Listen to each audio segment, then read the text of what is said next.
Even before movies like Chucky and Annabelle hit the big screen, many people harbored a deep-seated aversion and even fear of a specific childhood staple: dolls. With their vacant, staring glass eyes that seemed to swallow up everything in their gaze like a black hole, and human-like features, dolls were, in many cases, the center of folktales and cultural myths. Some dolls throughout history have even managed to take the creep factor to another level and garnered lots of ill fame for being truly haunted. Today's story is about a doll that's possessed by the spirit of a deceased girl. As if this wasn't scary enough, this doll's hair has continued to grow for more than 100 years. Let me take you back to 1918 when a 17-year-old Japanese boy named Eikichi Suzuki was roaming the city of Sapporo. While strolling around, a unique doll caught his eyes. It instantly reminded him of his 2-year-old sister. Suzuki didn't think twice. He went into the shop and used all the money he had on him to purchase the doll as a perfect gift for her. The doll was about 40 centimeters tall and was dressed in a beautiful red and white kimono. Her black raven hair was as smooth as silk and was groomed according to the traditional okappa hairstyle, in which the hair in the front and back was trimmed around the neck. Suzuki's little sister, Okiku, fell in love with the doll the second she laid eyes on her. She played with it every day, took her everywhere, and went to bed while holding the doll tightly to her chest. The doll became Okiku's best friend and never left her sight. And so, the little girl decided to give her favorite toy the name Okiku, for she saw it as a mirror of herself. A year later, in 1919, the Yellow Plague wreaked havoc all over Japan, claiming many souls, and unfortunately, 3-year-old Okiku was one of them. The little girl took her last gasp for breath while clutching her favorite doll tightly in her hand. Devastated by their daughter's untimely death, the family refused to bury the doll with Okiku and decided to keep it as a memory. They placed it on the top of a small shrine meant to celebrate little Okiku's life that was cut too short and mark her passing to the afterlife. That was when the eerie happenings started.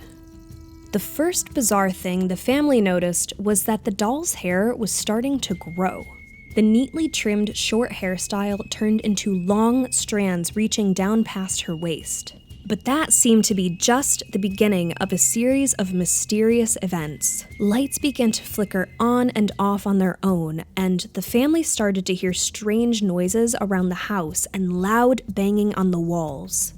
The family noticed that the chilling occurrences intensified and grew into a full-fledged spiritual infestation on 2 very particular days every year: Okiku's birthday and the day of her death. The family would sometimes dream about Okiku and wake up to find the doll beside them with expressions of pain and agony drawn all over its face. They knew something was wrong with the doll, so they sought help from the town shamans and spiritual leaders, who all agreed that the spirit of Okiku appeared to be trapped within the doll. Around that time, the Japanese were still holding tight to their spiritual beliefs and rich mythology. So it wasn't strange for them to believe that demons and ghosts roamed free at nighttime, and that they could drive evil spirits away through certain rituals and folklore practices. Okiku's family was no different.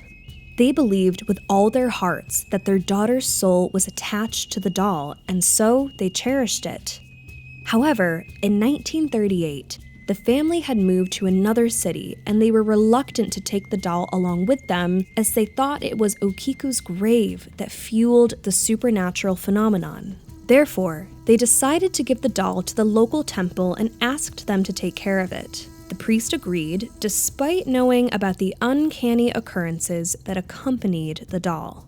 Over the years, the doll's hair continued to grow longer and longer. The priest finally decided to send a lock of hair he'd cut to be scientifically analyzed, and the analysis ended up proving that the hair, in fact, belonged to that of a human child.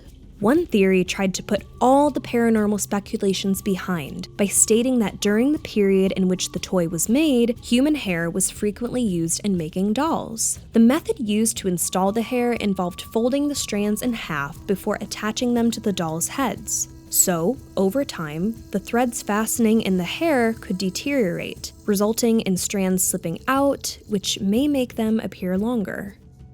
However, this theory doesn't explain the continuous hair growth or the sheer volume of the growth.